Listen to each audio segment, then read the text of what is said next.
Mesdames, Messieurs, peuple congolais, chers membres de la diaspora, individuellement et collectivement, du nord au sud, de l'est à l'ouest et au centre, tant au niveau citoyen qu'intellectuel, politique, militaire, religieux et ou spirituel, je vous informe que l'enjeu de cette vidéo d'intérêt général est à l'éducation citoyenne et patriotique.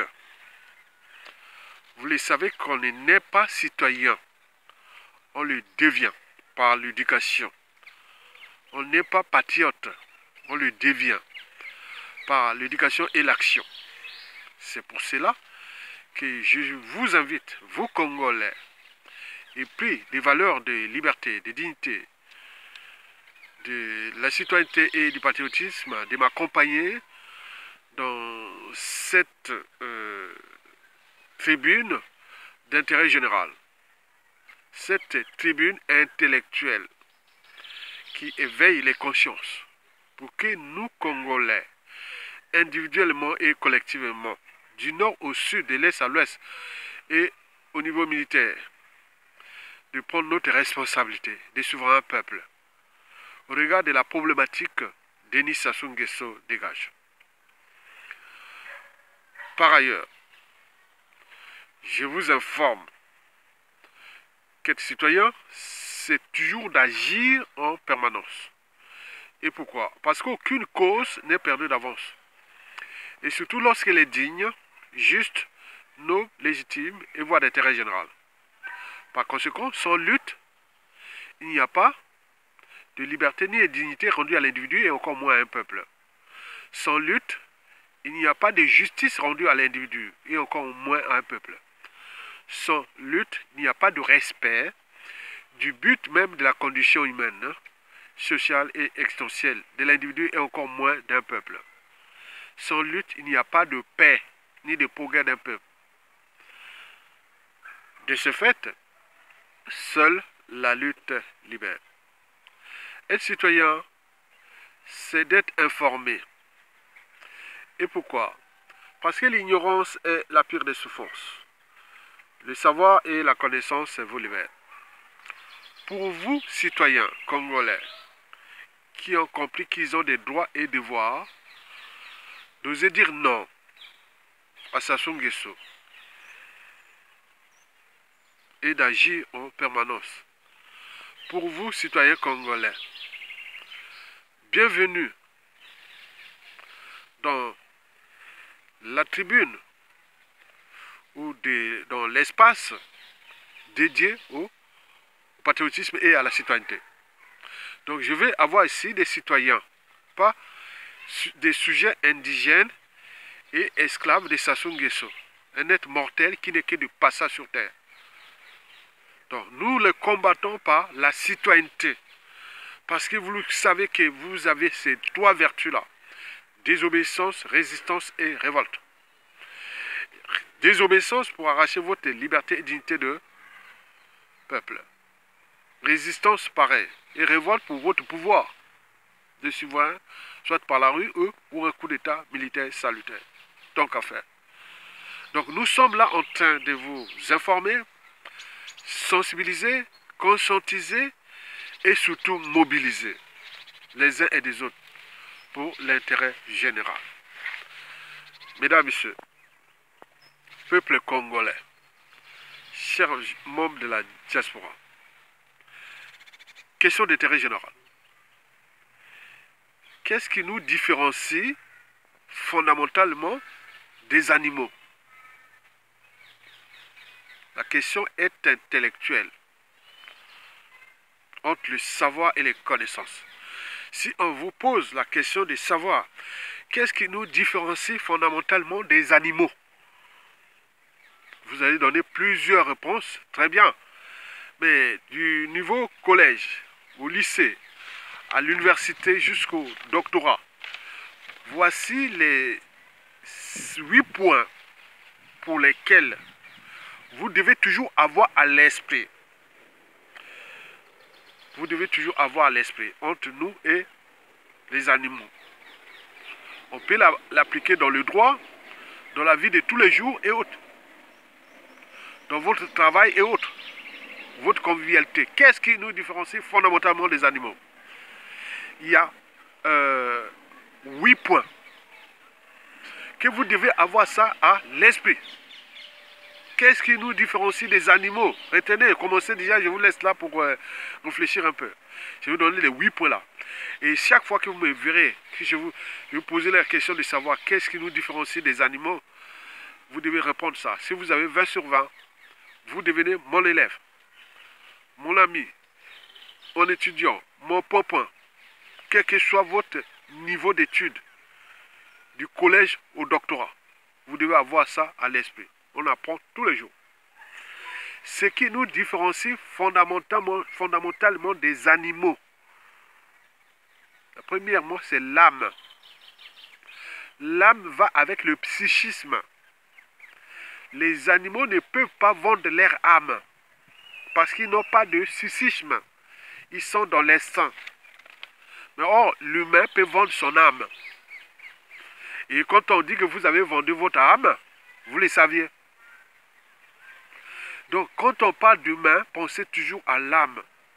Et dans votre vie, vous devez vous battre à préserver votre âme. Que cette âme ne soit pas vendue. Parce que si vous vendez votre âme, ça devient comme un corps sans âme ni conscience. Non. Comme une ampoule sans électricité. Vendre l'âme, c'est ça. Tu as l'ampoule, mais sans électricité. C'est comme un bateau sans capitaine, etc. Donc on doit se battre pour défendre son âme. Or, on regarde la situation avec sa solution, beaucoup ont perdu leur âme. Deuxième point sur 8 qui nous différencie des animaux, c'est la raison. La raison de douter, de réfléchir, de se structurer, de s'organiser, d'oser dire non, etc. La raison va avec l'intelligence. Chez l'animal, c'est l'instinct. Mais nous, on n'est plus au stade de l'instinct. On s'est affranchi du déterminisme naturel. Donc, on est au stade de la raison. On est raisonnable. La raison va avec le droit. Le raisonnement, etc. On ne peut faire du droit ou vivre en société sans avoir franchi les barrières de la raison. Au lieu de placer toujours les émotions, l'appartenance au-dessus de la raison. Non, la raison.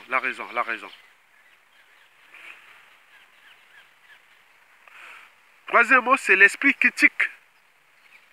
Les animaux ne passent pas leur temps à raconter leurs histoires de chasse. On est bien d'accord? Mais nous, l'esprit critique aiguise l'intelligence, c'est-à-dire la raison, et le veille de conscience. On parle de critique littéraire, critique gastronomique, critique philosophique, critique point. Parce que la critique, on avance que dans la culture, dans la critique. Si on n'accepte pas la critique, on n'avance jamais. Même au niveau économique, au niveau social et autres, il faut accepter la critique. Elle aiguise l'intelligence et l'éveil des consciences. Quatrièmement, c'est la liberté. La liberté. On est bien d'accord? On ne peut parler de liberté que pour un être qui s'est affranchi du déterminisme naturel. Les animaux ne sont pas libres. Cinquièmement, c'est la dignité. Les animaux ne sont pas dignes. C'est nous, humains, qu'on est libres et dignes. La liberté et la dignité font d'ailleurs partie des premiers droits fondamentaux de l'humanité. Dans la Déclaration universelle des droits de l'homme et du citoyen, vous verrez là, c'est les premiers articles. La liberté et la dignité. On doit se battre pour sa liberté et sa dignité. Je récapitule. L'âme, la raison, l'esprit critique, la liberté, la dignité.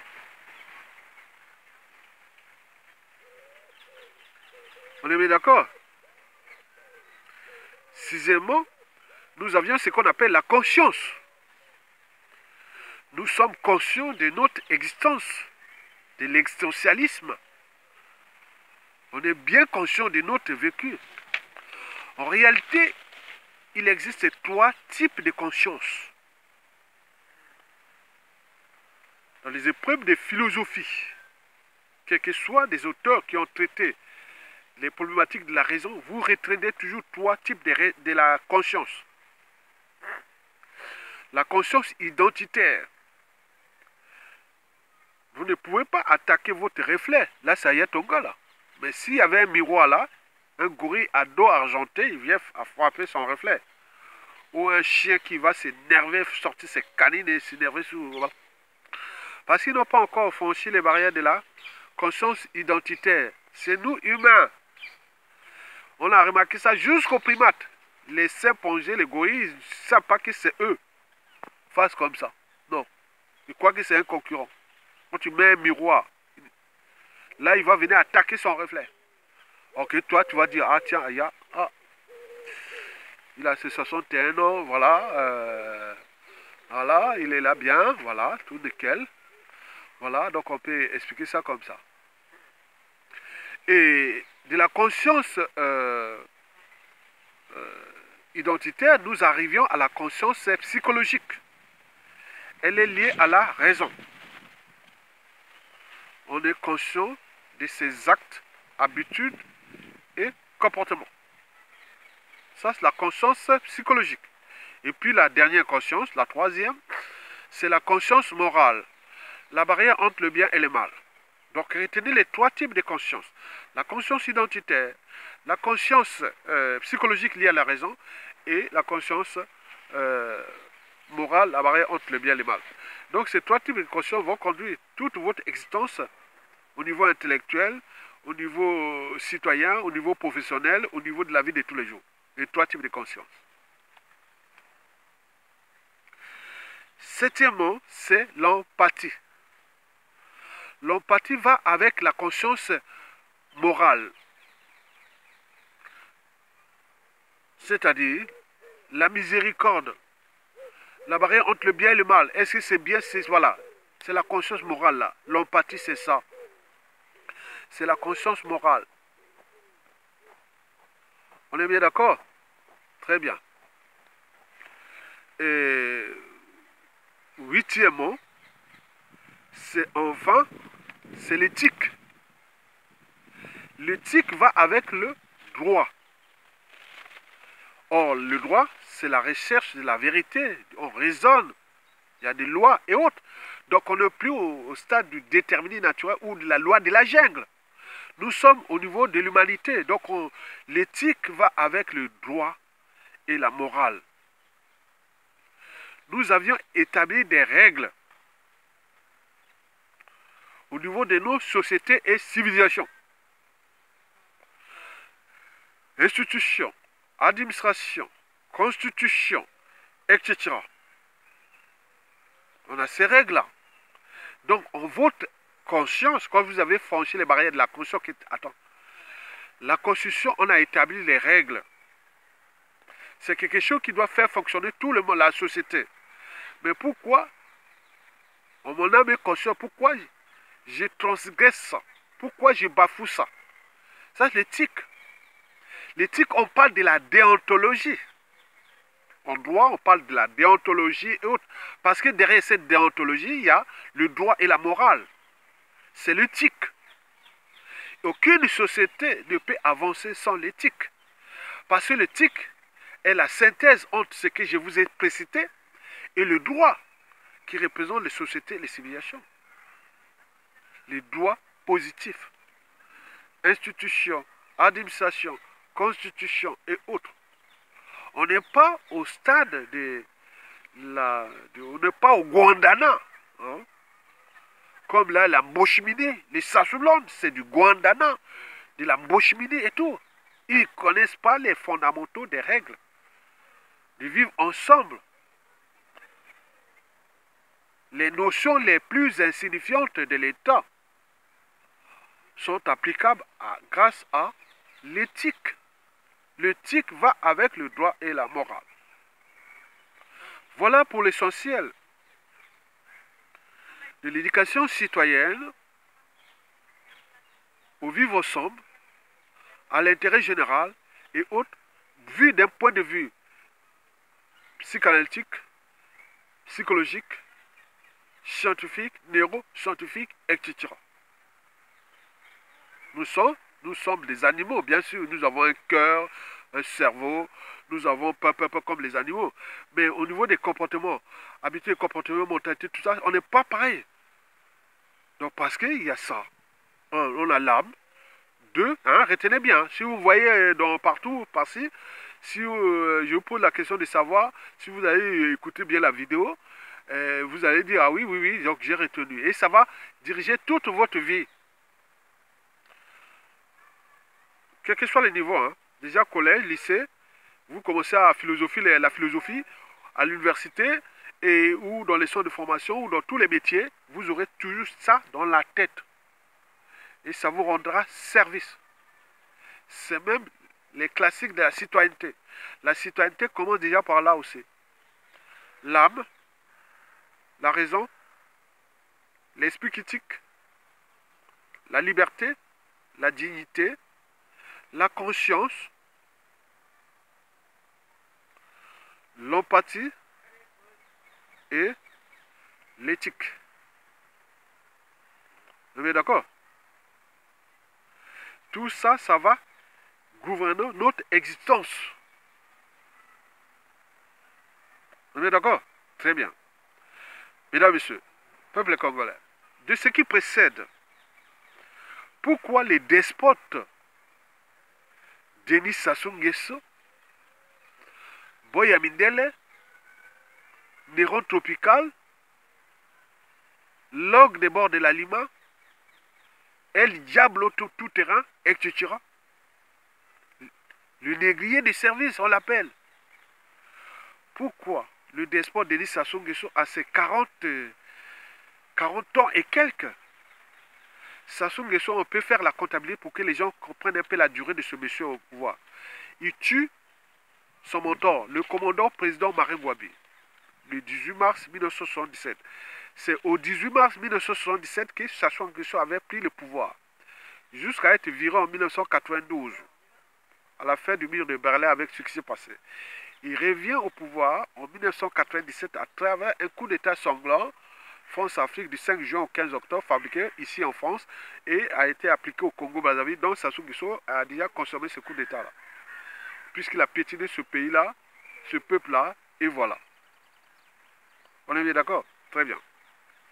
Donc vous pouvez calculer, 1977 à 92, ça fait combien d'années? 1997 à nos jours, ça fait combien d'années? Donc, depuis les pseudo-indépendances, nous avions vu passer 6 présidents. Mais les autres présidents qui ont fait plus au Congo, ils sont restés combien d'années au Congo? 1960 à nos jours.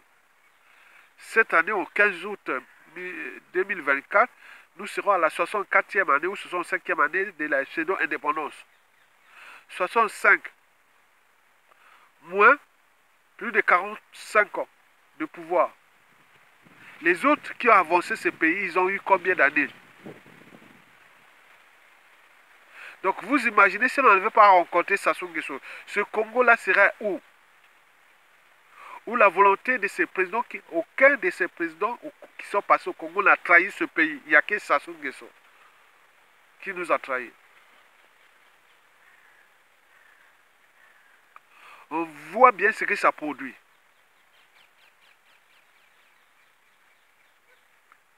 On est bien d'accord? Le peuple piétiné, le pays fracassé et vendu à la découpe. On est passé d'un pays en voie de développement à un pays du tiers-monde et nous sommes rentrés dans le processus de caramonisation. C'est-à-dire les fondamentaux de l'existentiel d'un peuple ne sont plus respectés. L'accès à l'eau potable, à l'énergie, à la nourriture, à la sécurité, à l'éducation, à la justice, etc., n'ont plus de sens ni de signification. D'ailleurs, il va laisser une poudrière qui est déjà visible. La faute à qui? La faute à Denis Sassou Nguesso, à nous Congolais et aussi à la France-Afrique qui l'a placé là. Mesdames, Messieurs, peuple congolais, chers membres de la diaspora, question d'intérêt général. Le despote Denis Sassou Nguesso peut-il renoncer ou quitter le pouvoir de plein gré en âme et conscience? Je vous l'ai dit que dans la vie, lorsque vous avez tout gagné ou perdu, il faut toujours avoir à l'esprit comment protéger et défendre à la fois son âme, la raison, l'esprit critique, la liberté, la dignité, la conscience, l'empathie et l'éthique. Lorsque vous avez tout gagné, il faut toujours avoir ça à l'esprit. Mais or, Denis Sassou Nguesso est né, ou était né, avant l'âme, avant la raison, avant l'esprit critique, avant la liberté, la dignité, avant la conscience, avant l'empathie, avant l'éthique. Sinon, ça se serait.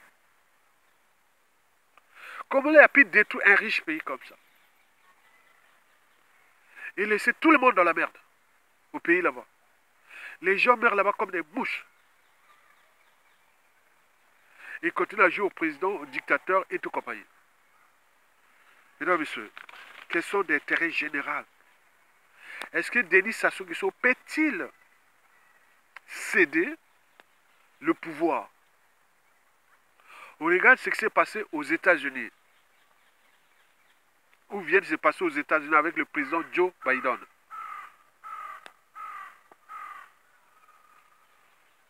Allez voir les côtés de la Grande-Bretagne. Déjà, depuis Cameron, jusqu'au dernier qui venait de, jusqu'au nouveau là qui est M. Keir Starmer, combien de premiers ministres britanniques se sont démissionnés au cours de les 7 dernières années ou les 10 dernières années? Plein. C'est le niveau de conscience.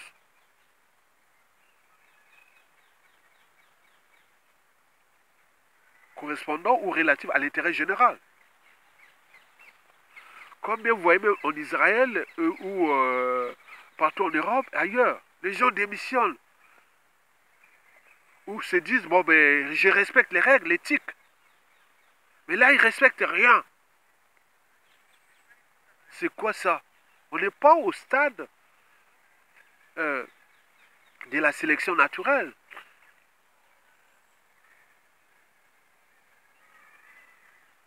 Le stade animal, etc.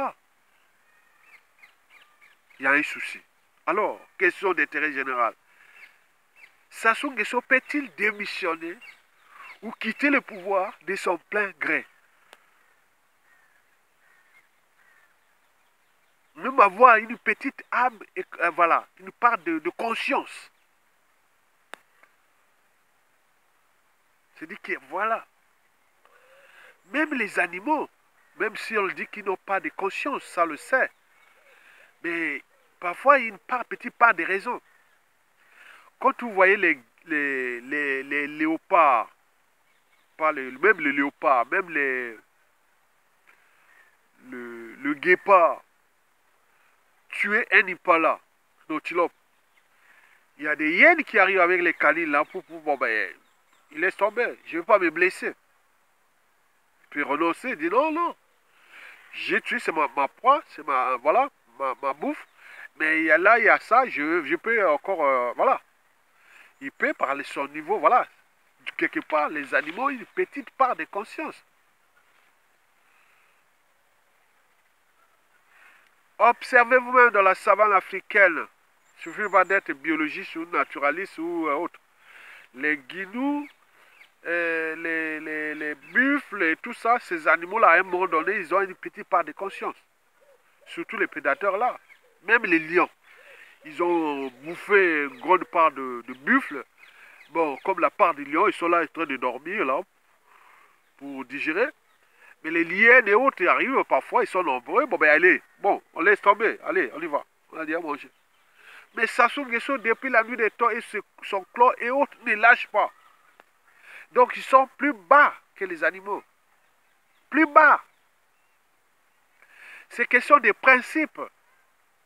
Il y a des gens, par principe, ils ne vont pas saluer ou rencontrer ou fréquenter tel individu, tel individu. C'est question de principe. Vous allez parler de quoi? De qui et autres avec les Sassou et les Nguesso. Au regard de la réalité sociopolitique, économique, humanitaire et autres, vous allez parler de quoi? Et c'est pour cela que je vais nourrir les débats. Que Denis Sassou Nguesso ne pourra quitter le pouvoir ou forcer à quitter le pouvoir que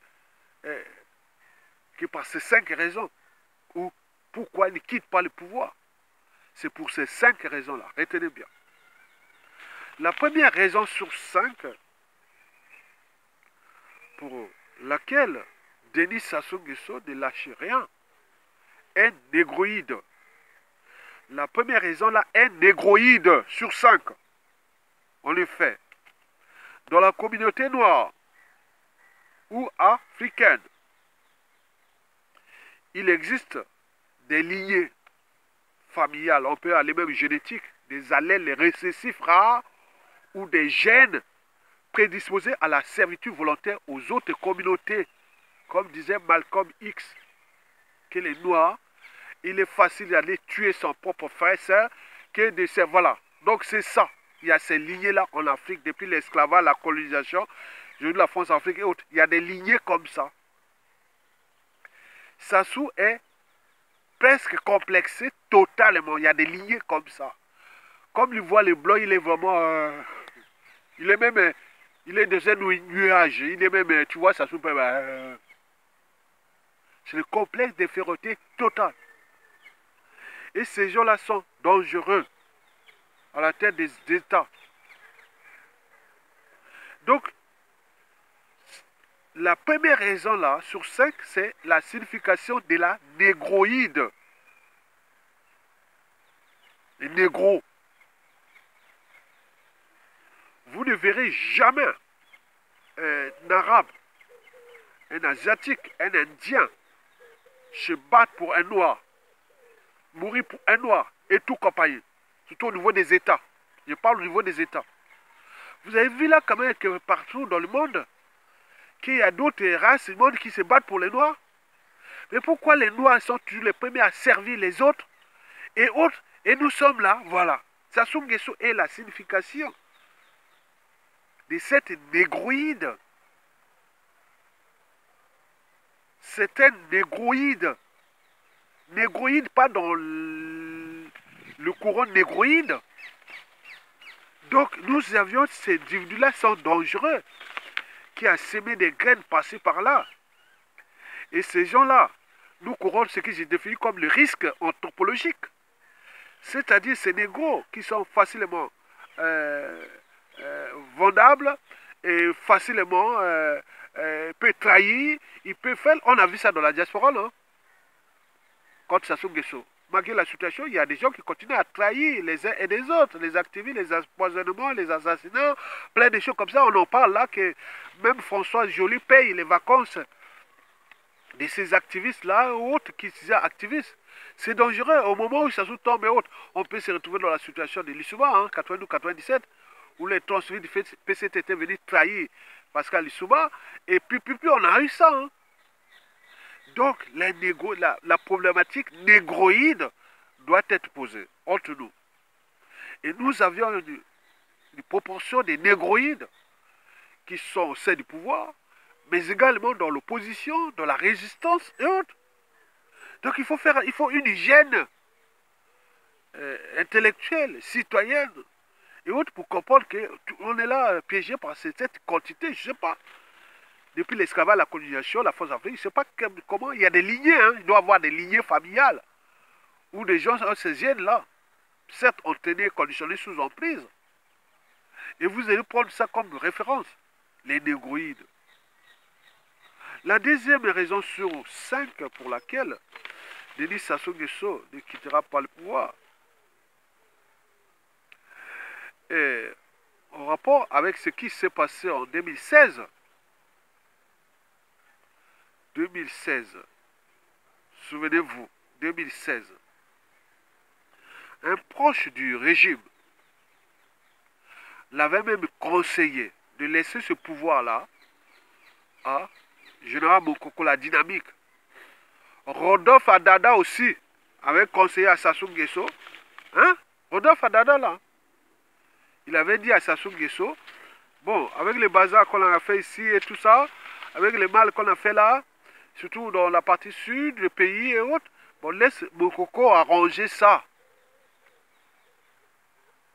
Dans ce côté Adada. Mais il y avait un autre proche qui avait vraiment, qui connaît bien, paraît-il qu'il avait fui, il est à l'étranger, il est devenu un fugitif, il est traqué. Bon, ce proche-là avait conseillé à Sassou Nguesso qui laisse Mokoko, voilà, il y a la dynamique Mokoko, on voit bien dans tous les pays, on sort général, voilà, laissez-lui, et voilà. Sauf que Denis Sassou Nguesso avait dit à ses proches-là qu'avec les crimes multiformes et multidimensionnels que j'ai commis dans ce pays, si je quitte le pouvoir, je suis un homme mort. Il ne fait confiance à personne. Parce que ce qu'on a fait ne justifie pas les moyens employés pour conserver le pouvoir et mourir au pouvoir.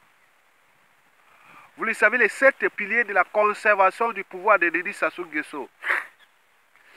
Vous avez déjà son idiotie, il ne sait pas le mal qu'il fait à lui-même, à son clan et à son peuple-là. 2. Les mensonges, déjà sur ses origines biologiques, culturelles. C'est un reptilien. Vérité ou mensonge, c'est pareil. Il ment sur tout. Sassou peut produire un discours où le Congo, il y a des universités, il y a des TGV, il y a des tout. Il peut tout raconter dans son discours. Il n'est pas conscient. Il peut tout dire. Que si vous parlez au Congo, il y a l'eau potable, il y a les écoles sont nickel, les gens vivent bien. Il peut tout raconter dans ses discours. Les mensonges. 3 de ces piliers de conservation du pouvoir, c'est sa mégalomanie. Parce qu'il a passé une enfance malheureuse, faite d'humiliations répétées, des carences affectives, le manque de respect des normes sociales, culturelles et autres. C'est un enfant bâtard qui n'a pas eu d'éducation, mal éduqué. Et un jour, il dit, tôt ou tard, je serai président de la République. Et ces gens-là sont des traîtres. Dans le contexte France-Afrique de l'époque, ou néocolonial de l'époque, on trouvait ces gens-là facilement.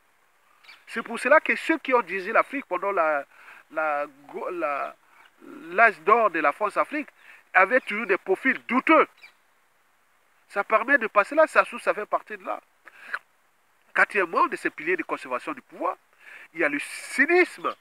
Les cynismes, déjà, c'est pour se venger contre ceux et celles qui font obstacle à son idiotie, à ses mensonges et à sa mégalomanie. Et ce n'est pas tout. Le cynisme aussi pour effacer les traces des témoins généraux et autres. Tu voyez comment ils sont en train de tuer entre ces serviteurs généraux pour régénérer le système. La corruption, pourquoi? Parce que pour acheter la conscience, déjà à l'échelle nationale et aussi au niveau des instances de gouvernance globale, pour ceux qui luttent contre son idiotie, sa mégalomanie, son cynisme et tout compagnie, sa dictature.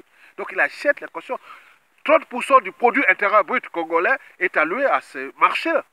Et beaucoup l'ont compris, tous les pourriers vendus du monde sont venus là. Ils consomment ça. Mais là, il n'y a plus rien. Le modèle économique est par terre. Et donc là, il est dans la merde. Il va aller jusqu'où nous les laissons faire.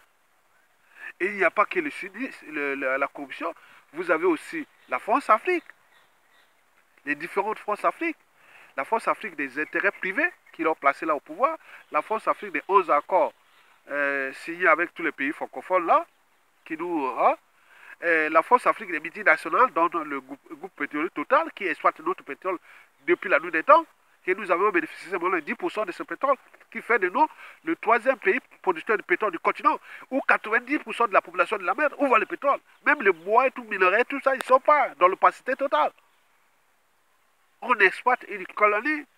Une colonie est faite pour être exploitée. Les réseaux francs-maçonniques, les relations personnelles, on vient dire mon ami, mon ami, mon ami. Attends, ils sont aux anges, ils vont montrer, faire les photos avec les blancs et autres. Ils disent voilà, je suis.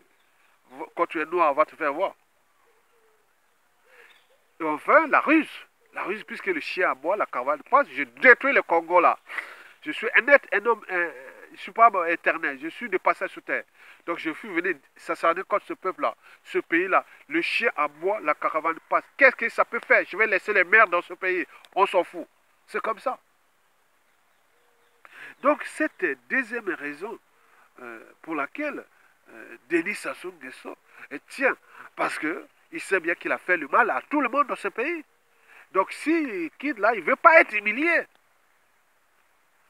Les sources ou des réseaux embarqués nous informaient qu'Emmanuel Macron avait demandé à Sassou Nguesso de faire pareil comme on a fait au Gabon. Et voilà, Sassou a dit surtout pas m'humilier. Je ne veux pas être humilié.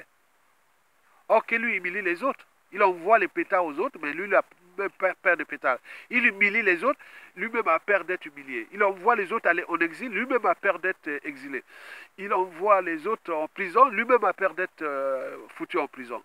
Il envoie la mort aux autres, lui-même a peur de la mort. C'est quoi ce monsieur-là? Donc cette deuxième raison est capitale. Sassou est bien conscient qu'il a commis des crimes dans ce pays. Il ne fait confiance à personne. Et donc il joue à la stratégie de la conservation du pouvoir par tous ces moyens que je vous ai donnés pour chacun de vous, les intellectuels, les citoyens, ceux qui ont moins cerveau, peuvent analyser les situations et faire des découpages pour porter plus de connaissances. La troisième raison sur 5 pour laquelle le despote Denis Sassou Nguesso ne lâchera pas le pouvoir, ce sont les rapports de force. Sans rapport de force, Sassou ne cédera pas au regard de ce qui précède.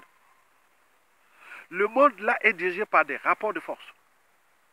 Nous, on comprend bien comment Denis Sassou Nguesso exerce des pressions sur nous, peuple congolais, et sur les dissidents et tout ça, opposants et autres.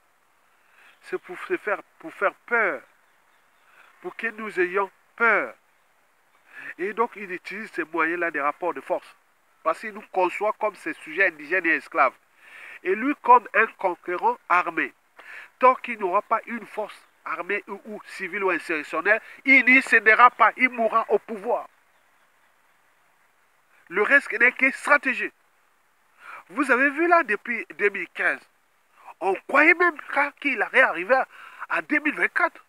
Regardez, il est là. Il a travaillé sa stratégie contre nous, peuple congolais. Avec ses donneurs d'ordre qui lui renseignent, lui donnent des tuyaux, tout ça. C'est ça en équipe. Donc, vous devez comprendre ça, que Sassou ne lâchera pas ce pouvoir tant qu'il n'aura pas des rapports de force. Et d'ailleurs, il a dit qu'il a créé l'Internet et autres. Parce que l'Internet le bouleverse. Il s'est dit, vraiment, l'Internet m'a foutu en l'air. On est bien d'accord? Donc, Internet a tout chamblé. Maintenant, tout est visible. Et lui, par rapport à ça, bon, ben, il joue à la ruse. Déjà, la ruse, je ne sais pas quoi. Le déclassement généralisé de plein de gens qui, voilà, la société est élitiste au Congo. Donc, il faut une petite minorité qui vient le servir. Et là, ils ont des passe-droits, des traits de vie et retraites dorées, des privilèges et autres. Et la masse est dans la merde. Ça, il a su organiser ça. N'oublions pas ceux qu'il a déjà forcé à l'exil, déclassés autres. Vous savez, le numéro 2 du nazisme l'avait pourtant dit, hein, que ça peut arriver dans n'importe quel régime. Pour conserver le pouvoir, il faut utiliser la violence. Ça utilise la violence sans scrupule, sans état d'âme. Et ça fait peur. Comme j'ai dit, la peur envers Sassou Nguesso est imaginaire en ce moment avec tous les... Attends, le coup d'État du 5 juin au 15 octobre 1997 de Sassou Nguesso, 30 000 morts. Les opérations Mouébara de 98 à 99, 400 000 morts. Les disparus du bus de 99, ceux qui avaient fui le coup d'État, ils sont partis en République démocratique du Congo, dont l'ONU leur avait demandé de revenir au pays. Ils arrivent au bus de Brazzaville, en traversant le fleuve. Ils ont été tous assassinés. Il y a eu quelques surveillants, ils ont été tous assassinés. N'oublions pas les assassinats de masse. Chakona, Orlando, les 4 mars. Il y en a plein.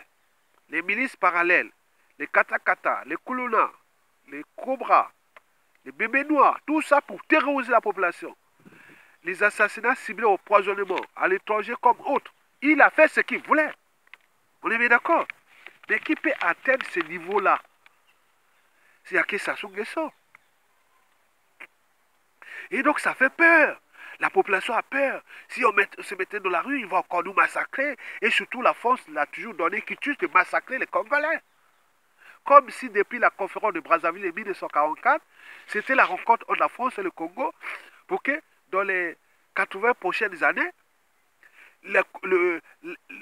la France avait trouvé une terre promise au Congo pour massacrer des populations et détruire une nation, un pays. C'est que la conscience congolaise dit. Ils ont trouvé Sassou Nguesso, c'est ce qui a fait. Donc cette deuxième raison pour laquelle Sassou s'y maintient, parce qu'il n'y a pas de rapport de force.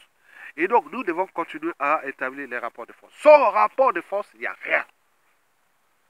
Donc les élections, qui soient 2026, ils s'en foutent. Un dictateur, c'est un despote qui exerce le pouvoir à longueur des années sans qu'aucune institution ni loi ne les limite dans le temps. On te dit que ça ne s'arrête pas, ça ne s'arrêtera jamais. Donc ça n'a pas la garantie, soi-disant, de se mettre et de se donner un ordre que tu seras vraiment nickel, tu as piétiné ce peuple, fracassé ce pays, tu vas sortir par la grande porte et aller mourir tranquillement à Oyo là-bas, tranquille, pour devoir accompli d'avoir tué des présidents, des ministres, des hommes politiques, des intellectuels, le peuple, le commun des mortels. Tu as fait ce qu'il voulait. Maintenant, tu peux aller te reposer, comme disent certains Congolais, qui peuvent aller sortir, aller se reposer après avoir tué tant de monde et fracasser un pays. Vous imaginez le niveau de conscience qu'il y a dans ce pays. La quatrième et avant-dernière raison pour laquelle le despote Denis Sassou Nguesso ne cédera pas, ne lâchera pas. D'un côté, c'est le côté du successeur. Et là, tout se chamboule. Il n'a pas de successeur qui peut lui garantir que l'impunité, plein de choses. Tu es venu, tu as tué plein de gens. Et tu vas partir, on cherche quelqu'un qui peut lui garantir la sécurité, sa vie normalement pour mission accomplie. On est bien d'accord. Donc lui, il n'a pas ça, il trompe. Azolenga. Il dit non, non, non. Mais ce n'est pas tout. Lors de l'enterrement de Monseigneur Mosengo à Kisasa, Sassou Nguesso avait parlé à un proche que quand je vais mourir, que va venir ma dépouille? Parce qu'il pense à tout ce qu'il a mutilé dans ce pays, le corps du président Marine Ngouabe et du président Massamba Deba, qu'il a tué avant de prendre le pouvoir. Le corps du président Massamba Deba n'a jamais été retrouvé. Un président qui était le meilleur du Congo. Il n'a même pas de corps, dépouille et autres. Vous imaginez ces partisans qui disent Sassou n'aura pas de tombe au Congo, ces familles-là. Vous voyez les contentieux historiques?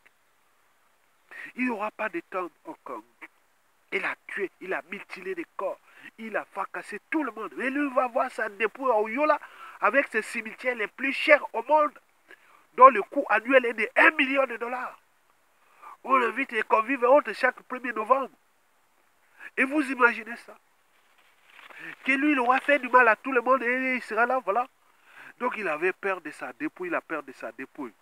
Et de lui donner à ces cimetières-là et tout ça là. On a vu Birongo, c'est les Bokassa, c'est devenu dans la jungle. On a vu Guadeloupe, c'est les Mobutu, c'est devenu dans la jungle. Mais combien de fois au Yo? On est bien d'accord? Les Tiong de Mermine, au Bouya, au Lobo, Tikapika, au milieu, au Dou, au Yo. Qui vont devenir les gens qui vont gérer ça? Ce sont des contentieux historiques, il a peur de ça. C'est pourquoi sa honte, c'est lui. Tu peux fouiller sauf sa conscience. Donc j'ai dit, attends. mon corps là, et mes tombes, mes dépouilles, ma fille, tout, des dépouilles là, tout. Donc il est là, il n'est pas tranquille. Sassou crie la nuit. Sassou se réveille brutalement dans l'air, il transpire.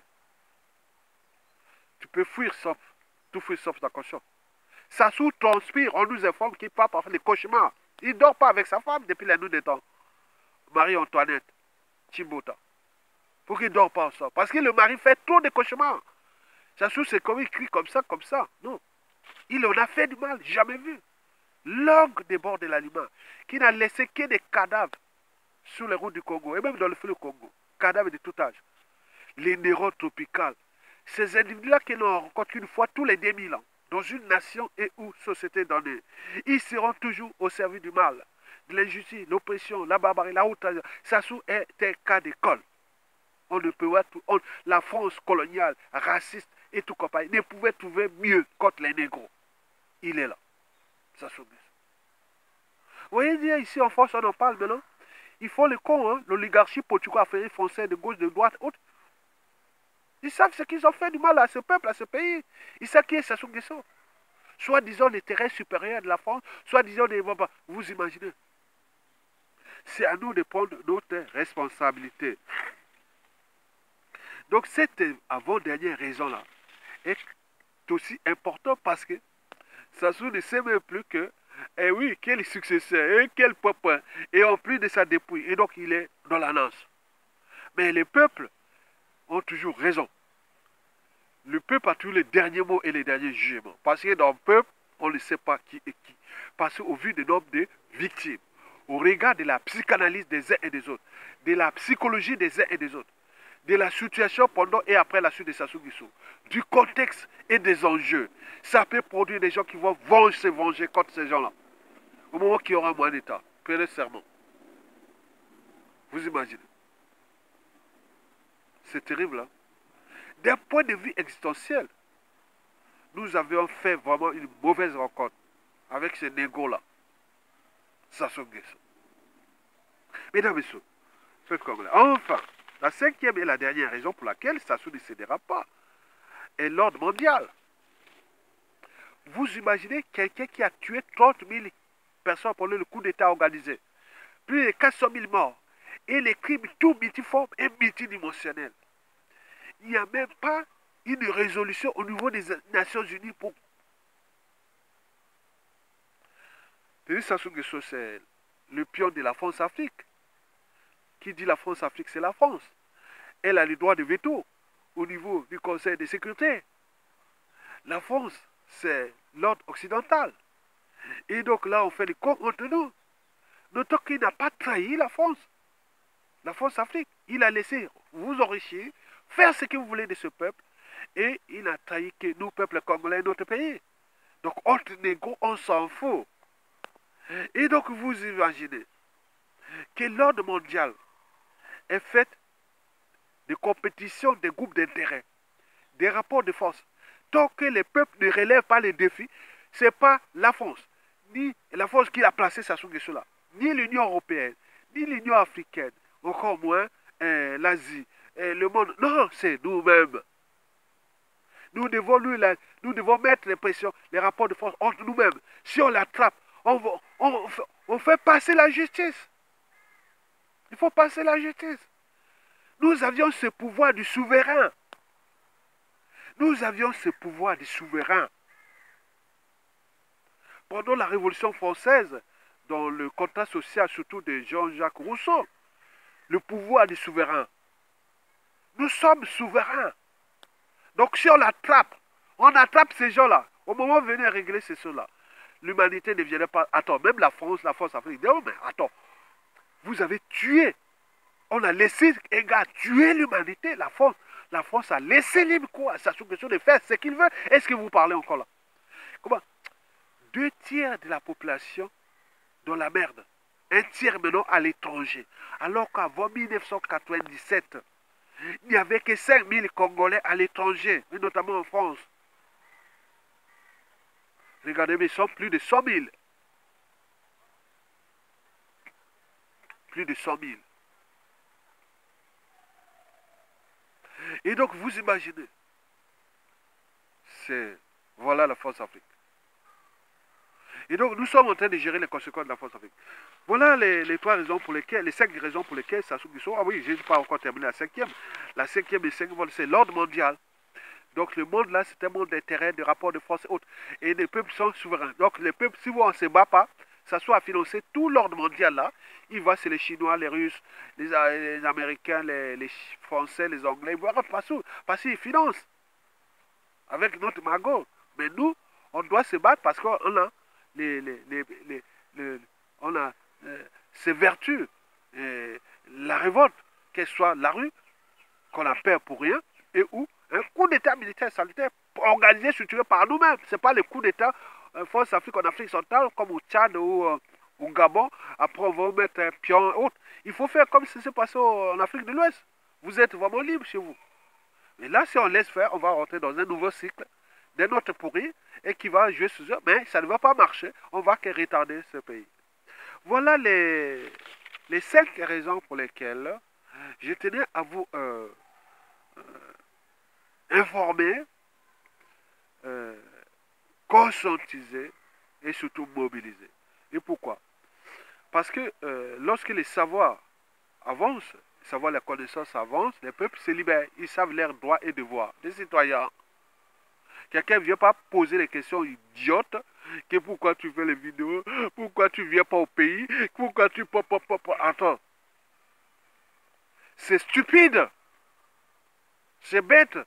C'est comme on réunit Kayatoga, 99% de sa famille est là-bas. Même je ne parle pas à vous, monsieur. Oh, madame, je parle à ma famille. 99%, ma mère, elle est vivante à ses 80 ans. Les frères, sœurs, cousins, nièces, voilà, ils sont là. La tribu, les membres de la tribu, je parle à eux. Je parle aux hommes de la Kivette. Je parle aux nordistes, je parle aux Congolais du Sud. Je parle à tout ce monde-là, les patriotes et tout. Voilà. Donc pourquoi tu viens dire, oui, viens ici, toi. Donc en plus, tu es anonyme, lâche. Tu es un indigène. Vous savez que historiquement, avant chaque changement majeur, précède toujours la révolution des idées, la révolution intellectuelle. Donc nous, on donne les tempos. Sassou est venu structurer son coup d'État. Donc au Congo là-bas, c'était ici à l'étranger. Mais pourquoi vous êtes venus au pays? Donnez-nous, voilà, donne-moi ton nom, ton visage, et je t'envoie quelqu'un. Ils sont là-bas nombreux, hein, civils, politiques, militaires. Tous ils sont là-bas. Hein. Je vous envoie, va voir les gars, on va te raisonner. Qu'est-ce que tu as voulu dire? Le Congo a une lumière, un cerveau qui est à l'étranger, qui est orienté. Et tu viens parler de quoi? Viens, mais sors-toi d'abord. Ne sois pas lâche. À ton âge, tu es anonyme. Mon dernier enfant a 24 ans. Tous nés à Paris, en France. Que vous parlez quoi? Donc vous voulez faire quoi? Vous voulez parler de penser les jeunes aujourd'hui. Attends, attends. Je vous dis sincèrement, quand je vois, heureusement, ah oui, heureusement, je vous dis que j'ai beaucoup. Ça marche. C'est comme quand un professeur fait les choses bien, que les élèves reprennent les choses bien. Ah, ça marche. J'en ai plein ici qui répondent. Vous voyez les réactions parfois en bas là. Ils sont maintenant comme ça. Cette génération-là. Cette génération Ayatonga. Pendant la lutte, qu'on leur donne des outils que demain, à tout instant, ces jeunes-là dira ministre, président de la République du Congo et autres. C'est vous que je pense, les générations futures. Ça passe par le savoir et la connaissance. Ça passe par l'état d'esprit. Le courage n'est pas l'absence de peur, mais la capacité de la vaincre. Quelqu'un qui vient te menacer, autre, tu le vois le jour où tu auras le pouvoir. Voilà, voilà. La peur va changer de corps. Celui qui est dans l'idiotie et autres ne le répond pas. Ça l'instruit. Et en plus de ça, si tu le prends, tu vas être dans le code de rééducation citoyenne. À travers les travaux d'intérêt généraux et tout compagnie. Donc nous avions subi une dictature qui est d'ailleurs la plus sauvage, la plus criminelle de tous les temps, que l'Afrique n'ait jamais connue. Et tout ça, vous le verrez après, vous vous rendrez compte quand ça ne sera plus là, à travers les états généraux de la nation, les audits de l'État, les commissions vérité et réconciliation, réparation, les institutions nouvelles, la problématique France-Afrique et toutes ces choses-là qui sont déjà dans les cahiers des charges. On nous a bloqué les générations et des générations. Je vous l'ai dit que j'ai été tout chef de classe, collège, lycée. Puis diriger les mouvements de jeunesse étudiantine à la faculté des sciences. Puis enseignant au lycée et venu ici. Je suis toujours l'homme du patriotisme, du devoir. Donc vous devez avoir cet état d'esprit. Le patriotisme, ça s'apprend. Devenez des patriotes. Et à tout instant, regroupez-vous toujours avec les gens qui ont la même mission que vous. Ça sous dégâts sans condition. Que par la force. Ce n'est pas par les compromissions. Non. Si par les compromissions, on a tout lâché comme le lavement des mains, on voit bien ce que ça produit. Non, le mal est profond. Le mal est fait. Et donc, vous devez avoir à l'esprit l'idée même de la citoyenneté et du patriotisme. Et ça passe par l'éducation. Donc, cultivez-vous. Apprenez beaucoup de choses. Le cerveau n'est pas un fardeau. C'est une ressource. Et donc, vous devez l'utiliser à bonne séance.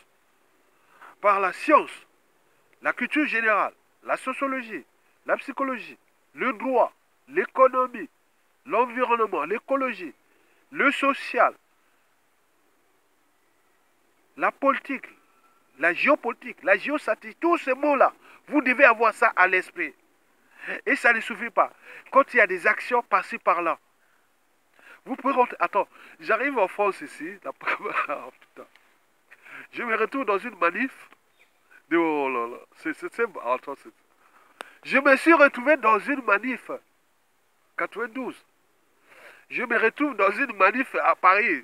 Donc ceux qui m'ont amené, bon, j'ai rencontré les voisins qui étaient des blancs là, ils vont voir la manif. Tu vois pas la manif haute? Moi, je sais pas, je viens d'Afrique, je viens d'arriver. Oh, je me retrouve dans une manif. Des trucs, bon, on ne connaissait pas, bon, c'est du tout, tu vois, de la CGT, les syndicats et tout ça. Mais c'était marrant, hein. Je suis pendant au Mios, quoi. Oh là là. En plus, avec des gens sympas, on parlait comme si ils croyaient que j'étais en France depuis des années. Non, mais j'étais déjà rodé du point de vue politique, intellectuel et tout ça. Mais il restait un peu les réflexes, les attitudes, quoi. Ça se voyait que je venais d'Afrique. Mais les Blancs, ils ne sont pas dans les détails, hein. Ils ne savaient même pas que je viens d'arriver d'Afrique. Et donc, les manifestations, tout ça, c'est la citoyenneté. Après les campagnes présidentielles en France, ici, je l'ai fait. Dans le son d'ailleurs, on va examiner la France Afrique. Et pourtant, je suis toujours resté congolais. Alors que tout est ouvert pour que je sois français. Non, les enfants, petits enfants, français, mais non. Parce que c'est la raison. Et donc, on a fait des manifestations. On va regarder la diaspora. On a été toujours dans la diaspora. Et même si ceux qui ont venu, ah oui, il est du nord, il est du sud, non. Regardez bien, tous ces grands fils, les 10 fils du Congo, du nord au sud de l'est, ils connaissent qu'Ayatonga, il fait petit. On a des grands messieurs ici, quand on le voyait dans les manifs, ils sont tout petits. Mais quand on voit leur famille, leur niveau d'éducation, leur cursus universitaire, leur statut social, leur propre, c'est des gens respectables. Mais ils font petits. Et donc vous devez être comme ça. Être actif, solidaire et surtout motivé. Ne vous laissez pas faire. Parce que ça n'a pas de monopole de nous détruire. Nous aussi, on a aussi ce monopole-là de les détruire. D'où l'intérêt d'être cultivé, éduqué et pour qu'on puisse mettre en état de vie sa solution. Tokolonga, likez, partagez et soutenez la résistance.